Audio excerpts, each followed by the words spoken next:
Before you enjoy our video, please take a moment to subscribe to our YouTube channel so you'll be the first to know when we upload new videos. When you hear the word introvert, you might think of someone who's shy or quiet and prefers to be alone. While that may be true for some introverts, there's much more to this personality type.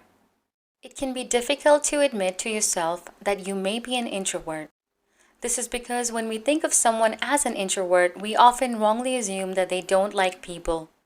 However, Susan Cain, in her book Quiet, The Power of Introverts in a World That Can't Stop Talking, effectively showed the world that introverts can be warm, interested in others, and powerful in their own right. In general, an introvert feels more comfortable focusing on their inner thoughts and ideas rather than what's happening externally.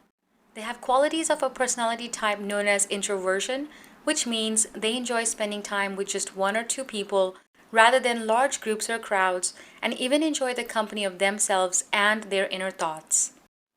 Whether you're an introvert or an extrovert, it just all depends on how you process the world around you. There are many theories based around the terms extrovert and introvert, which are words first used by a psychologist named Carl Jung in the 1920s. These two personality types sort people into how they get or spend their energy. Introverts, Jung said, turn to their own minds to recharge, while extroverts seek out other people for their energy needs. Around 1/3 to 1/2 of all of people in the US are introverts. Generally speaking, introverts have many of the same patterns of behavior, although the signs may look different and vary from person to person.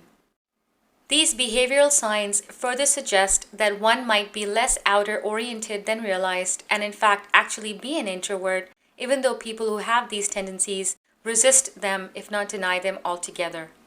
So how do you know if you are an introvert? 1. You are an overthinker. If you tend to observe, think before speaking, and take in a lot of information, then that means you are an analytical and reflective person and often interested in discovering the deeper meaning or underlying pattern behind events. Because of this, you seem wiser than your actual age. Additionally, you have a distinct inner voice that's always running in the back of your mind, and it's hard to shut it off. Sometimes you can't sleep at night because your mind is still active and going on. Thoughts and mistakes from your past haunt and may even continue to affect your future. 2. You are best when you are alone. Your best thinking occurs when you are by yourself. You are not opposed to group meetings or discussions, but if you want to come up with a creative solution, you need some time to work the problem out on your own. Your alone time is about giving your mind time to decompress. When you're with other people, it might feel like your brain is too overloaded to really work the way it should. Having the opportunity to reflect quietly on a problem allows you to make the maximum use of your ability and to produce good results. In solitude, you're free to tune into your own inner monologue. You may even be more creative and have deeper insights while being alone. You also feel good when you're alone because in your alone time, you are free. 3. You have no desire to be the center of attention. In any situation, you will be the last to raise your hand when someone asks for something from a group. There are always those whose hands shoot straight up into the air when asked a question or needed someone to volunteer. Those are the extroverts who tend to be ready and eager to stand out in any academic or social situation. You would rather pull the person aside after and have a one-on-one conversation or even text or email your ideas than explain them to a room full of people. You are also very unlikely to volunteer opinions or advice in public settings. Whether it's a family discussion around the kitchen table or a staff meeting to decide how to market new products, people high in introversion will keep their views to themselves and let the noisy extroverts take control. If you are content to sit back and let others take center stage and just don't feel a particular need to be in that limelight, then that is another sign that you are an introvert than an extrovert. 4. You prefer writing your thoughts and can communicate better with words rather than speaking them. You don't initiate small talk with people and would rather text your friend than call them or email your coworkers than sit down for a staff meeting. Writing gives you time to reflect on what to say and how to say it. You cannot even imagine being that individual who chats with everyone about the weather or any other frivolous topic.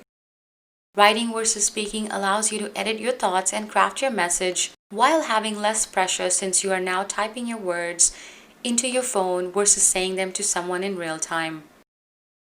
You may even be drawn to writing as a career, and usually, since you prefer to write, people don't really know how you're feeling or thinking at any given moment unless you feel close enough to them to share your private thoughts and reflections. 5. You dislike networking in other social events. You often wear headphones when you are in a public situation. Whether you are navigating through a crowded street or simply making your way through a crowded bus station, if you're an introvert, you most likely don't seek a great deal of contact with others. If you actually have to be in a social or networking event, in that moment you activate your public persona. You have to remind and sometimes even force yourself to smile, make eye contact, and use your loud, confident voice.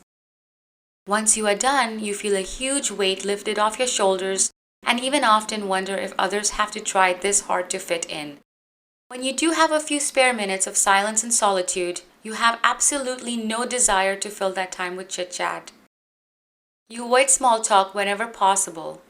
It's not that you are afraid of making small talk, it's just that you'd rather not do it. 6. You don't enjoy going to parties and may even shut down after too much social interaction. Recent research shows that everyone gets drained from socializing eventually, even extroverts, and that's because socializing expends energy. You, however, don't enjoy going out much at all, but when you do have to, you are definitely not doing that with an intention. You are content with the few close relationships you already have.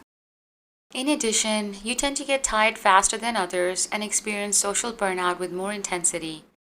You may even experience something that's been called the introvert hangover, which is feeling extremely fatigued and perhaps even physically unwell after lots of socializing. You feel lonely in a crowd sometimes because that makes you feel disconnected from yourself. Maybe it's because it's hard to hear your inner voice when there's so much noise around you. Whatever the reason, as an introvert, you crave intimate moments and deep connections, and those usually aren't found in a crowd. 7. You notice details missed by others while concentrating for long periods of time. If you have your own hobby or pet project that you can and do constantly work on for practically forever, then you are an introvert. This is because as an introvert, you are great at focusing alone for long periods of time. At the same time, if there is too much stimuli, you can get overwhelmed because you may be oversensitive. But that is not necessarily a bad thing. This sensitivity allows us to notice fine details that most others miss, while it makes you highly tuned and even very detail-oriented. 8. You can be a great leader. Despite the belief that introverts are so quiet that they can't step up to the plate and run things, under the right circumstances, they can be the best leaders of all. If the group is ready to lead itself, then the introverted leader will draw the most potential out of them. Yes, introverts relish being alone. In solitude, we have the freedom to tune into our own inner voice and tune out the noise of the world. But introverts don't always want to be alone. As human beings, we're wired to connect with others, and as introverts, we long to interact meaningfully. So basically, introverts live in two worlds. We visit the world of people, but solitude and the inner world will always be our home. In conclusion, there are actually many advantages to being an introvert. You may be less likely to be a social butterfly, but at the same time, you won't be inadvertently insulting someone whose opinion you don't agree with because you simply enjoy reflecting on your own thoughts. You will also not get bored so easily when you're alone because you enjoy the company of yourself the most and don't need constant stimulation and instant gratification. The only risk you face is that people who don't know you may actually think you're aloof or that you feel superior to everyone else. You may come across standoffish to them, so in order to not come across as antisocial, but being true to your personality, opening up and sharing just a few feelings may help you make the best of both worlds and enjoy them. The same can be said if you are not in fact an introvert and are an extrovert. Try walking in the shoes of an introvert and you may even find yourself benefiting from that. Try not to be the first one to speak, try not to take charge or offer your thoughts and opinions. You may even surprise yourself and allow yourself to tap into your secret introvert that may help you experience the world in a new, more reflective manner. But you won't know until you try it.